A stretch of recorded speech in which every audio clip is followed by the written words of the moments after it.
Ոսկերչական ճշգրտությամբ է գործել Մոսադը Իրանի դեմ հարվածը նախապատրաստելիս, պնդում են փորձագետներն ու վերլուծում Թել Ավիվի վերջին տարիների ամենամասշտաբային ռազմական գործողությունը Թեհրանի դեմ։ Աննախադեպ մասշտաբային գործողություններ նման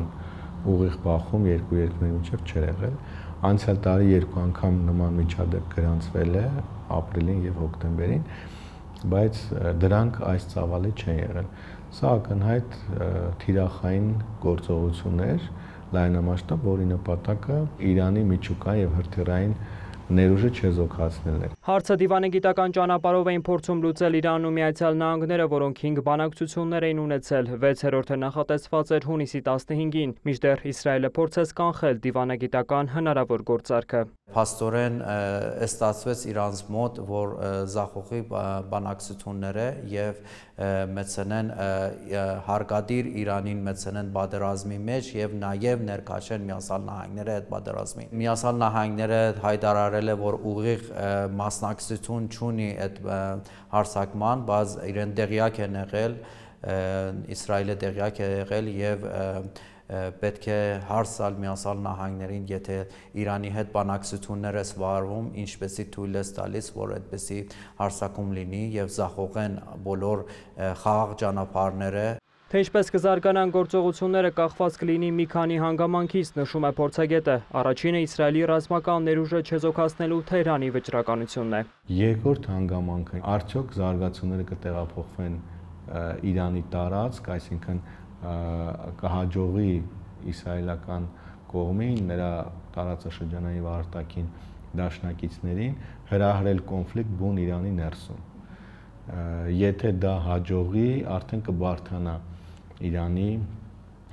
պատասխանի հնարավորությունները եւ հիմնական պրոցեսները կարող են արդեն տեղափոխվել հենց Իրանի տարածք։ Երրորդ հանգամանքը ըստ փորձագետի, թե որքանով գործի կդրվեն միջազգային եւ հատկապես տարածաշրջանային դիվանագիտական ջանքերը, եթե դրանք բավականաչափ ակտիվ լինեն եւ արդյունավետ, կկարողանան կանխել հակամարտության խորացումը, հակառակ դեպքում տարածաշրջանային հրդեհ հանգցնելը շատ բարդ է լինելու։ Իրանը իրավունք ունի պատասխան տա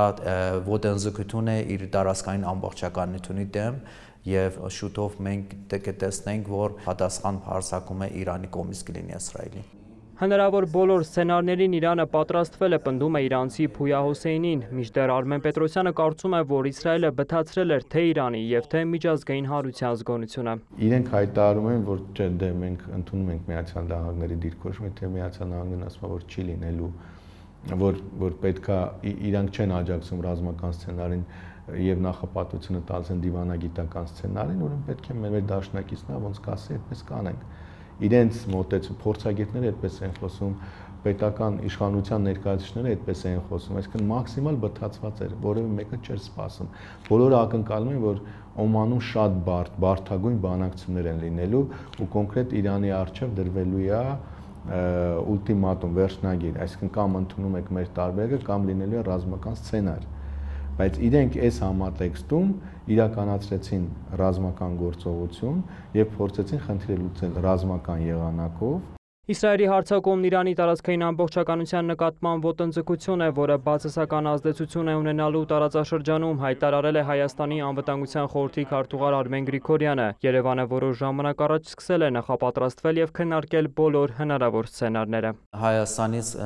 սպասում է, որ ինչքան հնարավոր է կարողանա կայուն բահի Հայաստանը իր դերը օգտագործի տարածաշրջանում Հարավային Կովկասում, որ կայուն բահի իրավիճակ է, բայց իհարկե եթե հարկադիր պատերազմ լինի տարածաշրջանում Հայաստանից էլ հեռու չի եւ մենք միաուժով պետք է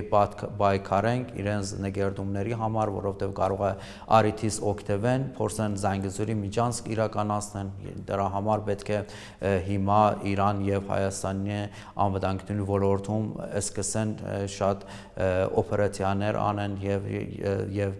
պայմանավորվածություններ ձեռք բերեն, եթե նման սցենարներ լինի։ Այս օրերի Նախիջևանում շարունակվում են թուրք-ադրբեջանական զորավարժությունները։ Արմեն Պետրոսյանը նկատում է, այդ զորավարժություններն ավելի տեխնիկական բնույթի են, զինված ուժերի լայն ներգրավվածություն չկա։ Եթե զարգացումներն ընթանան տարածաշրջանային պատերազմի սցենարով, այստեղ բնականաբար ցավոք սրտի շատ մեծ է հնարավորությունը, որ Հայաստանի եւ ընդհանրապես մեր տարածաշրջանը եւս կարող է վերածվել ռազմական գործողությունների դատերաբեր, որտեղ իմ գնահատմամբ ես մշտապես եմ այդ մասը նշել, որ Ադրբեջանը տևական ժամանակ դիրքավորում է եւ նախապատրաստում է նման սցենարի, նման պատերազմի եւ այդ պատերազմից փորձել է օգտվել։ Կախված պատերազմի տրամաբանությունից դա կարող է լինել գործողություն եւ Հայաստանի դեմ, եւ ինչու ոչ չի բացառում համատեղ Իսրայելի հետ գործողություն Իրանի դեմ։ Հայաստանի արտգործնախարարությունը դատապարտել է Իրանի դեմ Իսրայելի հարձակումն ու կոչ արել անհապաղ դադարեցնել ռազմական գործողությունները եւ հավատարիմ մնալ միջազգային իրավունքին։ Վոլոդիա Մուշեղյան, Աշոտ Խաչատրյան եւ Էդգար Դավթյան, լուրեր։